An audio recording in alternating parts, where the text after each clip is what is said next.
Olá, seja muito bem-vindo a mais um Começo Conversa. Aliás, a mais uma temporada do Começo Conversa. Nós estamos iniciando hoje a temporada 2023. E no programa de hoje você confere um bate-papo especial com um dos sacerdotes diocesanos que se juntaram para lançar uma publicação sobre a formação de presbíteros. Além disso, falaremos também sobre outras questões que envolvem o sacerdócio e o catolicismo. O bate-papo de hoje está imperdível, não sai daí, que o Começo Conversa já está no ar.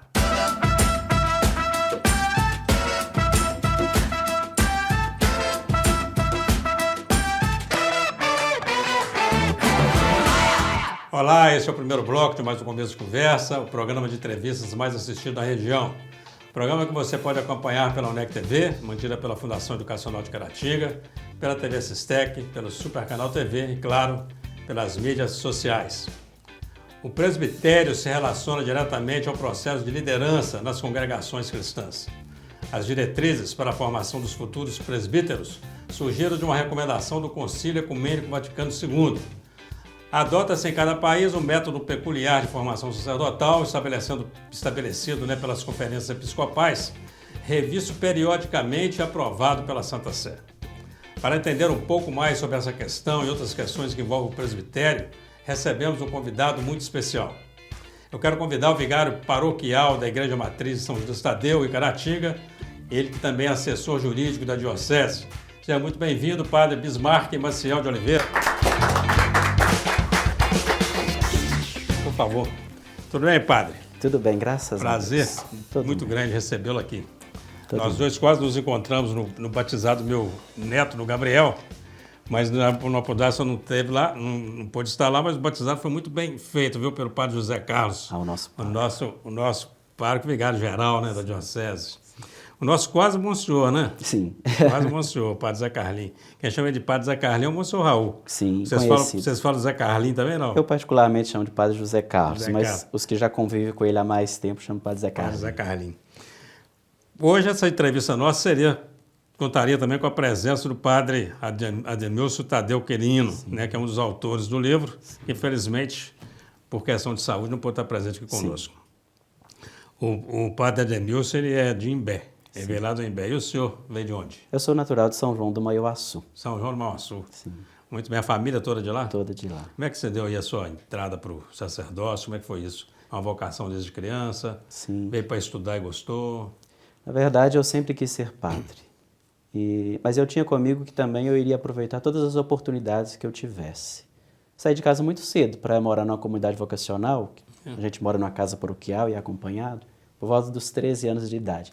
Só que eu fui ingressar no seminário já com meus quase 21, porque durante esse percurso eu fui abraçando as oportunidades que tive. Eu tive a oportunidade de fazer o curso de Direito, fiz o curso de Direito, fiz exame de ordem, e aí então só fui ingressar no seminário quando eu já tinha terminado toda essa formação jurídica. O senhor tirou a OAB? Fiz em 2012. Então é padre advogado. Sim.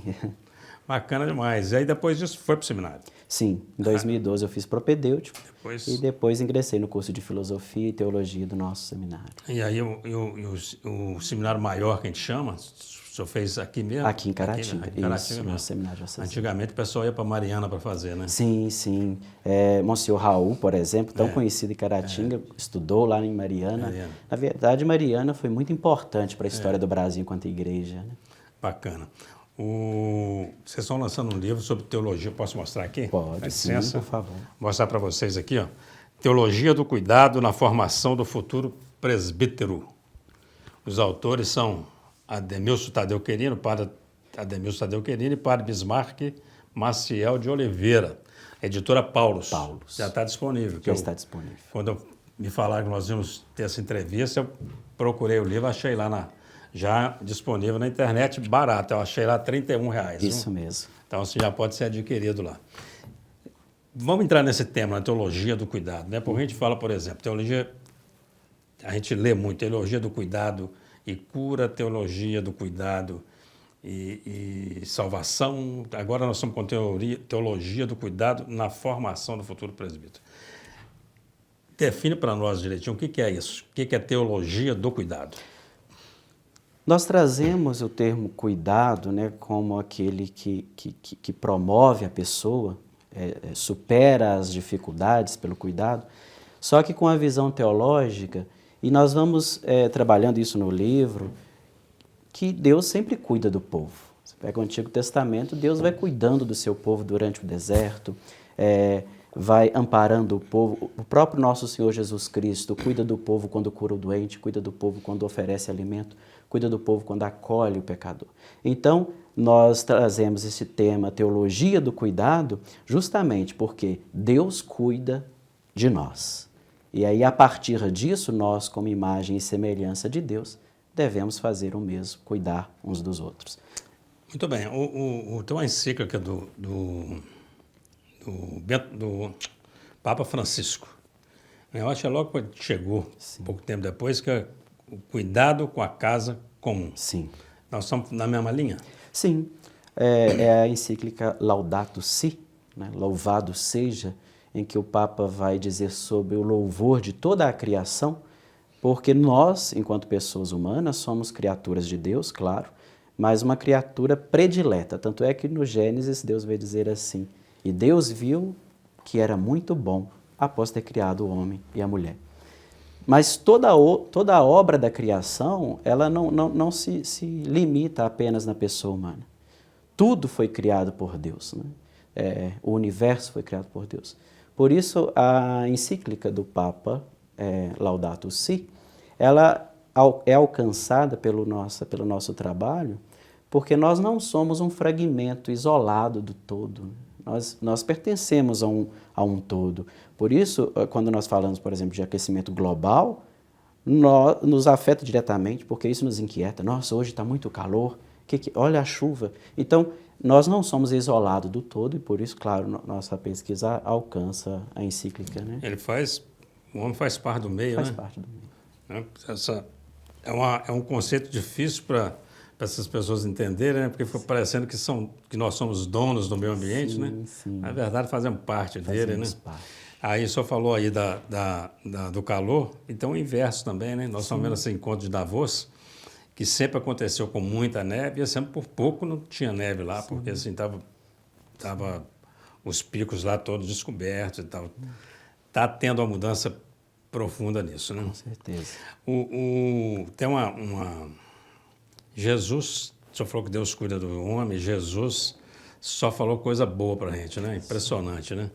E tem uma frase dele que eu acho que se aplica bem dentro da questão da teologia do cuidado, né? Quando ele fala assim que eu vim para que todos tenham vida e tenham vida plenamente, ou tenham vida em abundância, né? Sim.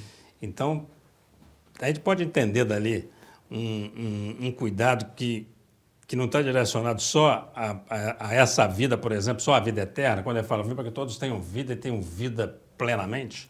Não é vida plena aqui e vida plena depois, é mais ou menos essa linha? Sim, o Evangelho de São João, né, sobretudo, a nossa salvação começa aqui.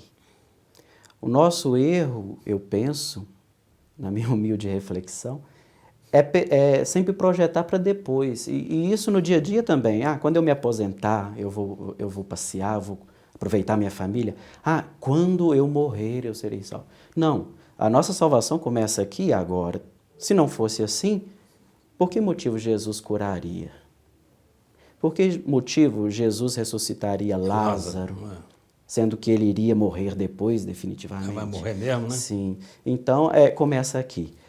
Eu penso, particularmente, que a nossa estadia aqui, como uma tenda, vai dizer São Paulo, porque a tenda é provisório, como um circo, você monta, desmonta e sai. Uma hora, se ninguém desmontar, o vento carrega. Carrega, ela não é fixa. Então, esta tenda que somos nós, passando por este mundo, experimentando as coisas todas que temos, e a sabedoria humana, a ciência, ela é em vista de um louvor ainda maior a Deus. É uma experiência, é um presente de fato de Deus para que nós conheçamos tudo aquilo que Ele faz, né? Continua fazendo por nós. Eu quero entrar especificamente dentro da prática da teologia do cuidado, eu vou deixar isso para o segundo bloco. Uhum. Eu queria ainda falar um pouquinho ainda nesse entorno aí. E o senhor falou sobre essa vida esse prazo que a gente tem aqui, sobre se Jesus curou é porque é preciso que você também esteja aqui, esteja bem, a salvação começou aqui. Tem certamente uma diferença ao longo dos anos, né, sobre a prática da formação de presbíteros, Sim. que é normal. E a gente percebe também quando você vai olhando a vida dos santos, tem também não sei se crescimento ou uma diferenciação, pelo menos, na prática da busca da santidade. Quando você pega o caso, por exemplo, de Santo Antão, vou pegar Santo Antão, São Eupídio, São Bento, são santos que vou para o deserto, vou largar tudo, vou arrumar uma gruta, vou ficar lá e vou, né? Sim. Então, assim, é como se tivesse, não é isso, mas é como parece, né? Eu não quero viver no meio desse pecado aqui, eu vou para cá. Mas depois vem Irmã Dulce, aí vem Madre Teresa, o próprio João Paulo II, né? São santos dos nossos tempos, né?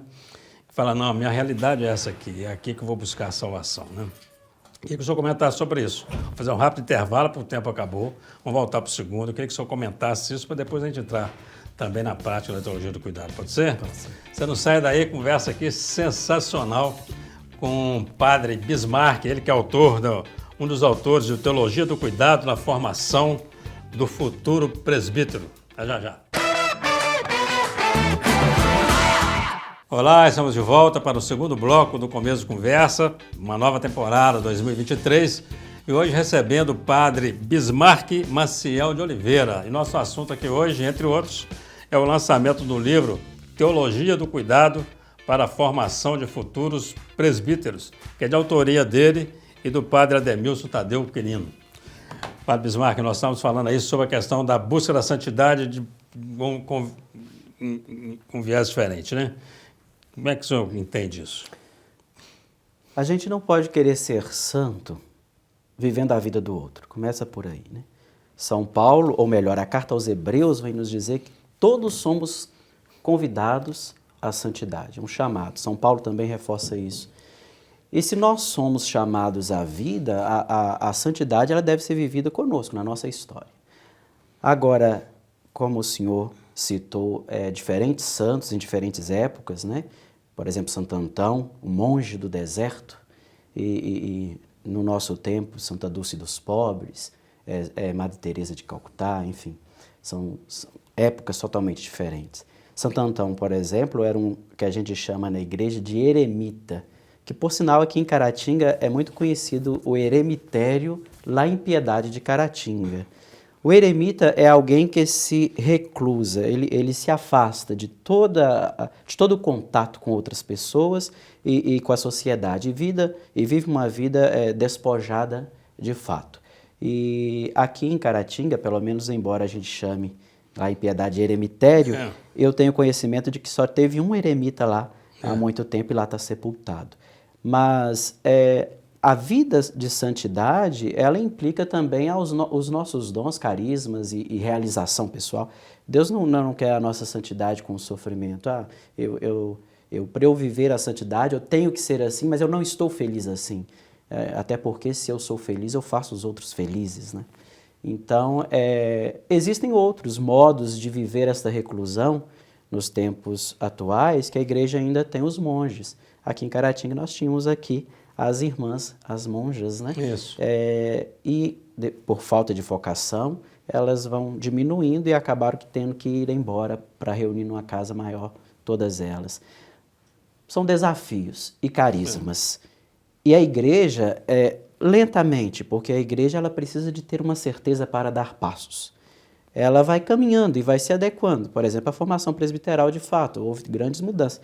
Esta obra, por exemplo, alguém nunca iria tratar deste assunto em séculos anteriores, porque aqui envolve a ciência da psicologia, que foi só avançando, e ainda hoje é uma nuvem escura. Por exemplo, o caso da depressão, como tratar, qual a origem, o que é. Então, a igreja ela vai acompanhando a ciência. A igreja foi grande promotora do estudo científico. Do mesmo modo, a santidade ela vai avançando nesse sentido e também surgem novos desafios, claro. É interessante o senhor falar isso, né? Porque assim, não dá para pensar na igreja, né? Porque alguns ainda, mas eu acho que são pessoas desavisadas mesmo, que acham que igreja, ciência, ciência, e as coisas não se misturam. Pelo contrário, elas caminham juntas, né? Sim. É interessante demais. Vamos falar da teologia do cuidado na formação do futuro presbítero. Eu queria na prática isso, mas antes disso, eu queria que o senhor falasse para os telespectadores, para os internautas, diferenciasse aí padre de presbítero, isso é só mesmo a terminologia, nós estamos falando da mesma coisa. Nós sabemos que temos frei que também pode ser um padre ou não, não é isso? Sim. Porque tem frei que nem é padre, Sim. quer dizer, não pode ministrar os sacramentos.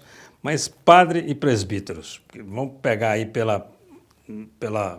na linha da sua formação diocesana aí, nós estamos falando da mesma coisa? Sim, a mesma coisa. A palavra presbíteros, ela deriva do grego e aí se torna dali, então, da origem padre. É a mesma coisa, presbítero e o padre. Agora, há uma diferença entre presbíteros ou padre e sacerdote, pelo menos para a igreja. Muito Por bem. quê? Porque presbítero vai ser sempre o padre, aquele que é ordenado e recebe o segundo grau da ordem, que são 3 graus. O episcopado, que é o bispo, o presbiterado, que é o padre, e o diaconado, que é o diácono. E agora, quem são os sacerdotes? O padre e o bispo. Então, se eu disser sacerdote, eu posso estar me referindo ao padre ou ao bispo. Se eu digo presbítero ou Mas padre, o presbítero não recebeu todas as... Não. Não? Não. O presbítero, ele é um braço do bispo. É como se o bispo tivesse que estar em todos os lugares, por exemplo, de uma diocese. Mas como ele não dá conta, ele tem um braço, que é o presbítero. É aquele que está ligado ao bispo. Ao bispo. Tanto é que quando o padre chega, ele tem uma provisão do bispo. É o bispo que entrega a ele aquela Se tivesse uma ordem hierárquica, se pudéssemos imaginar, nós seríamos o quê? Bispo, presbítero e padre? Ou o contrário? Na verdade, é delicado tratar sobre essas questões de hierarquia, porque existe a hierarquia na igreja. Claro, administrativamente nós temos o bispo, na paróquia, aí nós teríamos que diferenciar o pároco do vigário, porque aí é uma questão de hierarquia.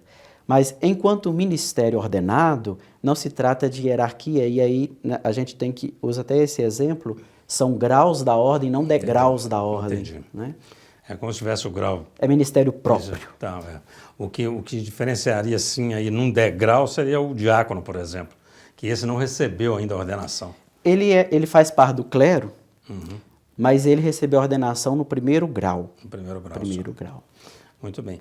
E o diácono, agora, uma curiosidade ainda. O diácono, ele pode... Nós podemos ter o diácono, que é o diácono, abre aspas, de carreira, aquele que quer ser padre, e podemos ter o diácono que não será padre, aquele que pode, inclusive, casar? Sim. Tem isso? Sim. Na igreja nós temos essas duas modalidades. Nós chamamos de diácono transitório, que eu fui e permaneço, já que eu recebi o ministério, né? O padre é uma extensão de ser diácono, né? Nunca deixe.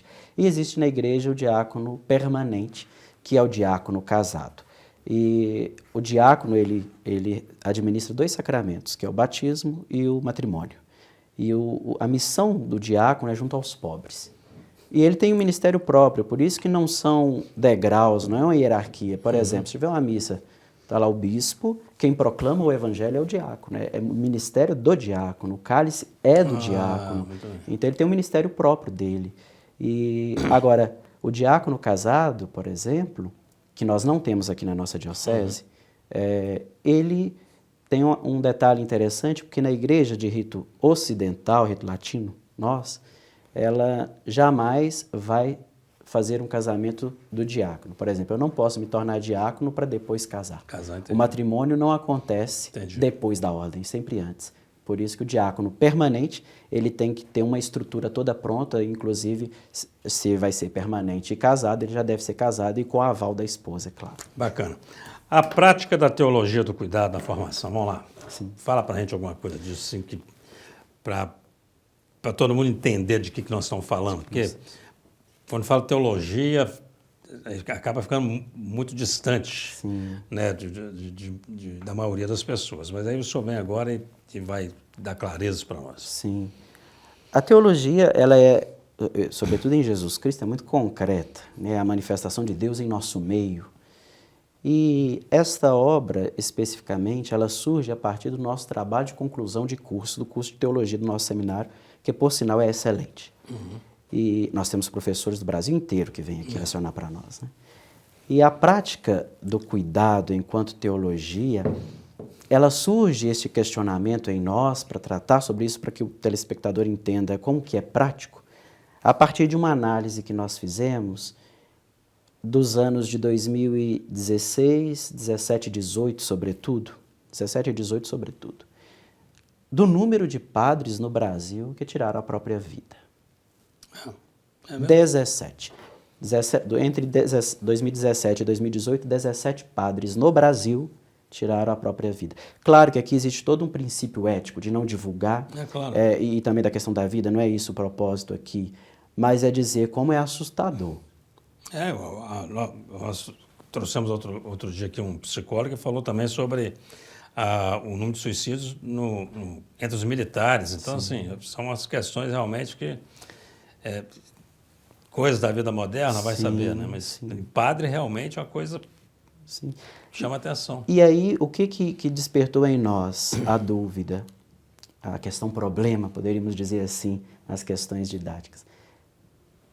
Esses problemas existenciais se tratavam de crises vocacionais ou de problemas da história ou da síndrome de burnout, que é aquele excesso de trabalho, cansaço. Onde é a origem disso? Ou da própria formação. Da própria formação, de como ela foi conduzida, né? Uma formação exaustiva, por exemplo. E aí nós constatamos que, de fato, não estava no ministério presbiteral. E isso é alegria, porque senão seria um problema vocacional. Eu estaria colocando aqui, e Deus então chamou errado, né? Então, eu ouvi o chamado errado. Não, a grande origem desses problemas, elas jamais estavam, a origem jamais estava no ministério em si, mas estava em coisas em torno do ministério. Tá. E aí agora é o seguinte, a conversa ficou muito boa, nós vamos fazer um rápido intervalo, eu quero voltar agora no terceiro bloco, nesse ponto aqui. Quer dizer, vocês perceberam pela pesquisa que não estava no ministério em si, mas que estava no entorno, e aí a gente continua nesse ponto. Você não sai daí, conversa sensacional aqui com o padre Bismarck Maciel de Oliveira. É já já. Olá, estamos de volta para o terceiro e último bloco do Começo Conversa.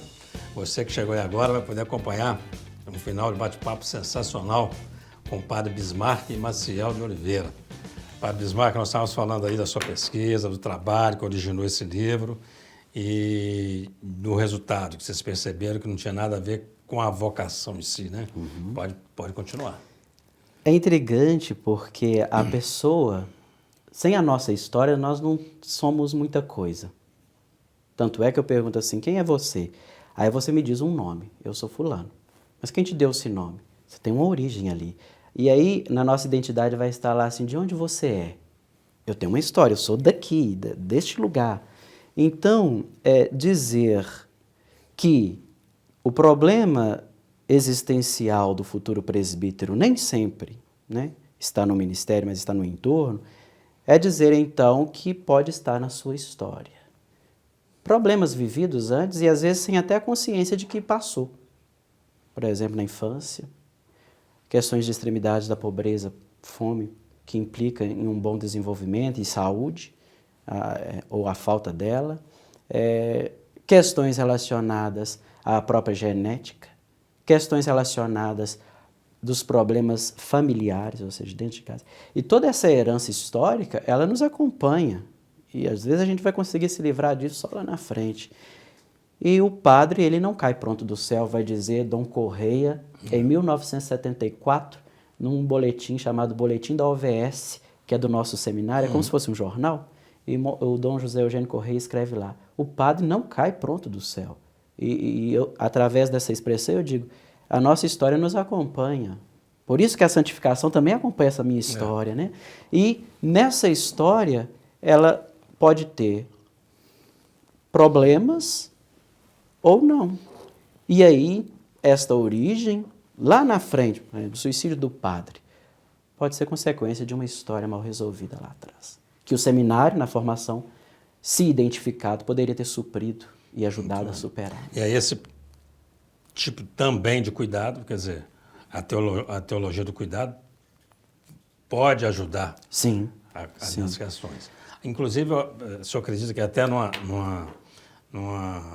num teste vocacional mais aprimorado, por exemplo, até para definir. Sim. É porque antigamente, por exemplo, assim, eu tenho tios, né, que foram estudar no seminário, porque ainda é um dos melhores ensinos que tem nas escolas, né? O ensino do seminário. O senhor mesmo falou isso sobre o curso de teologia. Dificilmente vou encontrar em universidades um curso de teologia tão bem feito quanto o de vocês. E então, assim, ficava lá até naquele ponto, agora pronto, já terminei meu 2º grau e está na hora de começar a vestir batina, pico a mula, né? Então, assim, a gente sabe que tem disso. Sabe também que tem gente que vai por fuga, tem gente que foge, é problema e vai. E não é só para seminário, é para outras congregações, para outras instituições, isso acontece na vida toda, né? E aí é um desafio, né, porque nós temos uma necessidade de mais padres, né? Temos essa necessidade. E a igreja precisa de mais padres e agora ela quer ter bons padres, né? Eu acho que é interessante isso. Nós tratamos dessa expressão bons padres quando nós abordamos no nosso trabalho o seguinte: o presbítero bem cuidado cuidará bem do povo a ele confiado. Bacana. Né? Então nós tratamos isso. O desejo da igreja, quando ela cuida do seminarista, o futuro presbítero, para que ele supere esses hiatos existenciais, esses problemas, é para que ele cuide melhor do povo depois. Tanto é que isso é bíblico, né? Carta a Timóteo, cuidar de si para bem cuidar do outro. Até porque, no passado, hoje a igreja quase não tem o que a gente chama de curato. Mas no passado, o padre do curato era chamado de cura. Tanto é que São João Maria Vianney, padroeiro dos padres, né, diocesanos, é o cura de Arles, na França. E a palavra cura, ela tem essa origem no termo cuidado. O cuidado, ele pode nos curar. E, aliás, se a gente não for cuidado, a gente nem sobrevive. Eu digo que morremos por asepsia ou fome, porque nós somos totalmente dependentes. E a gente quer ser independente, mas somos totalmente dependentes de cuidado. Desde a infância, sobretudo, assim, nascemos assim. Diferentemente dos animais, se não colocar o leite na nossa boca, a gente não vai conseguir achar o peito. Então... Sim, inclusive da limpeza, da higiene, se não nos limpam. E na fase idosa, às vezes, chegamos a esse ponto também. E às vezes a gente luta tanto numa ilusão de querer ser independente. Independente de quê? Se eu nasço dependente todo e chego à fase idosa todo dependente também. E mesmo se eu não for independente, por exemplo, de que alguém coloque essa xícara na minha boca, eu sou dependente da atenção. Eu preciso ver pessoas, eu preciso conversar, preciso ter contato. E essa dependência, ela implica um cuidado recíproco. Né? É interessante, quando o senhor fala em teologia do cuidado na formação de presbíteros, a gente traz também assim, uma realidade, né, que é todos nós passamos por problemas, podemos ter problemas, inclusive ou seminarista, ou futuro padre, ou padre, né? Sim. Então, assim, padre de igrejas, não pode ter problema. Claro, peraí. Todo mundo tem família, tem grupo social, todo mundo passou por alguma experiência que a gente vai carregar para a vida algum tipo de resquício, né? Então, assim, esse cuidado para poder ter pastor cuidando melhor, achei muito bacana isso. É forte isso. É muito forte isso. E é o que eu disse antes, né? Se eu sou feliz, eu faço o outro feliz. Quando a gente está bem, isso é concreto. Se eu estou bem, o problema que chega, eu consigo resolver. Agora, se eu não estou, por menor que seja, ele me incomoda, ele me inquieta, ele me desestabiliza. E não só o seminário é responsável de cuidar deste seminarista, mas também todo o povo. Todo o povo cuida do futuro presbítero. Nós fazemos, a cada final de semana, no curso de teologia, nós vamos para uma paróquia. E lá nessa paróquia, nós podemos ser bem recebidos pelo povo ou não. Nós podemos ter as preces do povo ou não. Nós podemos ter o carinho do povo ou não, que normalmente o povo acolhe com muito carinho todos nós. E aquilo que Jesus diz da promessa que ele faz, né? Vocês ganharão em dobro, né? Deixai o pai e a mãe, terão em dobro aqui e na eternidade. É de fato uma realidade, porque se nós deixamos de lado um pouco a nossa família, nós encontramos tantas outras que nos acolhem e abraçam. E isso tudo é cuidado, claro. Bacana demais. O senhor considera, quer dizer, a gente como leigo entende que sim, mas eu quero a sua opinião agora como religioso, né? Que a teologia do cuidado, esse processo aqui, essa proposta, ela é uma inovação dentro da formação do presbítero? Sim, ela é uma inovação porque nós encontramos pesquisas, estudos, sobretudo da figura do presbítero. Por exemplo, um autor que a gente utiliza muito como base, Dr. Castilho, que ele vai ter a obra O Sofrimento Psíquico dos Presbíteros.